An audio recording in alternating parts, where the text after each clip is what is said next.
وہ تمام خوبیاں جن کا ہونا کسی حکمران کے لیے لازمی ہے عبد الرحمن بن حکم میں موجود تھیں۔ امن کے دنوں میں وہ منتظم تھا اور انصاف پسند، جنگ کے دنوں میں وہ باہمت اور نڈر۔ عبد الرحمن بن حکم اس لحاظ سے خوش قسمت ہے کہ اس کے بھائیوں نے دانش مندی اور فہم و فراست کا ثبوت دیتے ہوئے اس کے ساتھ پوری طرح تعاون کیا۔ ملک کی معاشرتی، معاشی اور ثقافتی زندگی کو بہتر بنانے کے لیے اس کی پوری مدد کی۔ عبداللہ برادر ہشام نے حکومت کی ابتدائی سالوں میں بغاوت کر دی۔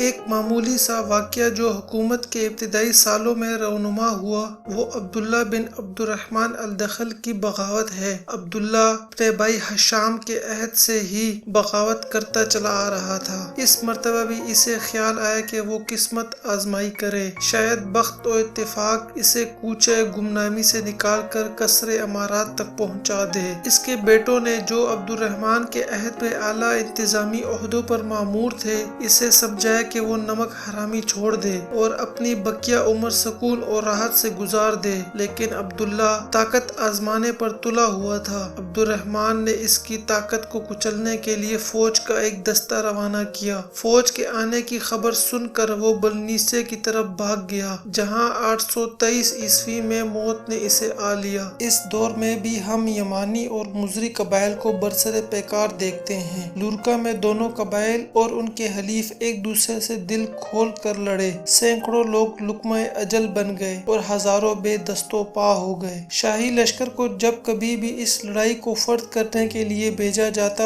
لوگ بھاگ جاتے اور لڑائی ختم کر دیتے، لیکن فوج کے واپس لوٹتے ہی وہ پھر لڑائی شروع کر دیتے۔ یمانی اور مزری قبائل کے درمیان اتفاق اور اتحاد پیدا کرنے کی ہر کوشش ناکام ثابت ہوئی۔ عبد الرحمن بن حکم نے دونوں گروہوں کے درمیان لڑائی ختم کرانے کے لیے ابو الشماخ مزری کو فوج میں ایک اعلیٰ عہدہ پیش کیا اور تدمیر کی مرکزیت کو ختم کر کے مرثیہ کو اس علاقے کا دارالخلافہ قرار دیا۔ عبد الرحمن بن حکم نے اب ماردہ اور تلیتلا کے شر پسندوں کو قابو میں لانے کی کوشش کی۔ کئی سالوں کی طویل کشمکش کے بعد ان شہروں میں امن بحال ہوا اور لوگوں نے روزمرہ کے کاروبار میں دلچسپی لینا شروع کی۔ ان شورشوں کو دبانے کے بعد امیر نے عیسائیوں کو جارحانہ اقدام سے باز رکھنے کے لیے ایک جامع منصوبہ تیار کیا۔ فرانسیسیوں کو جو افواہیں پھیلا رہے تھے، ابن موسیٰ کے ہاتھوں سخت ندامت اٹھانی پڑی اور گاتک مارچ کی حکومت اپنے ارادوں میں ناکام ہو گئی۔ عبد الرحمن بن حکم نے اس نوزائیدہ مملکت کو اپنے حال پر چھوڑ دیا۔ اگر یہاں بھی مستقل حکومت قائم ہو جاتی تو یہ علاقے مخرہ بالائی کی طرح آنے والے سالوں میں مسلمانوں کے لیے درد سر نہ بنتے۔ برسلونہ کی نئی حکومت نے برن ہارڈ کی سرکردگی میں مسلمانوں کی زندگی دوبر کر دی تھی۔ قزاقوں کی چھوٹی چھوٹی ٹولیاں مسلمان آبادیوں کو سر شام لوٹ لیتی اور ان کا مال و اسباب چھیننے کے بعد واپس لوٹ جاتی۔ عبد الکریم نے ایک جری لشکر کے ساتھ برسلونہ پر حملہ کیا اور یہاں کی عیسائی آبادی کو وہ سزا دی کہ انہیں چٹی کا دودھ یاد آ گیا۔ اسی قسم کا معاملہ نوار میں پیش آیا، جہاں کاؤنٹ ایلس نے مسلمانوں کو سخت پریشان کر رکھا تھا۔ عبد الرحمن کی فوجوں نے غنیم کو ایسی ذلت آمیز شکست دی کہ وہ دوبارہ سر اٹھانے کی ہمت نہ کر سکا۔ عبد الرحمن بن حکم نے ماردہ، تلیتلا اور نوار کے عیسائیوں کو رام کرنے کے بعد جلیکیا کا رخ کیا۔ الفانسو دوم مسلمانوں کے حملے کی تاب نہ لا کر میدان جنگ سے بھاگ نکلا۔ مسلمانوں نے تمام قلعوں کو مسمار کر دیا، کلیساؤں کی دولت سمیٹ لی اور ہزاروں لوگوں کو قیدی بنا لیا۔ الفانسو دوم کی زندگی کا یہ آخری حملہ تھا جس میں ناکامی کا افسوس اسے مرتے دم تک رہا۔ وہ 842 عیسوی میں اس دنیا سے کوچ کر گیا اور رومرو اس کا جانشین مقرر ہوا۔ اسلامی حکومت کی سیاسی برتری نے بازنطینی بادشاہ مائیکل کو مجبور کر دیا کہ وہ اپنا سفیر عبد الرحمن کے دربار میں بھیجے اور دوستانہ تعلقات قائم کرے۔ سفارت کا مقصد یہ تھا کہ اگر امیر عباسی سلطنت پر حملہ کرنے کا ارادہ رکھتا ہو تو مائیکل اپنے تمام وسائل سے اس کی مدد کرے گا۔ چنانچہ حالات کے پیش نظر ایسا ممکن نہ تھا، اس لیے سفیروں کو اعزاز و اکرام کے ساتھ واپس لوٹا دیا گیا۔ امیر نے یحییٰ بن غزالی کو، جو اپنے وقت کا بہترین شاعر اور مدبر تھا، بازنطینی شہنشاہ کے پاس روانہ کیا کہ وہ دوستانہ جذبات کے لیے اس کا شکریہ ادا کرے۔ 19 کی بہترین مصنوعات بطور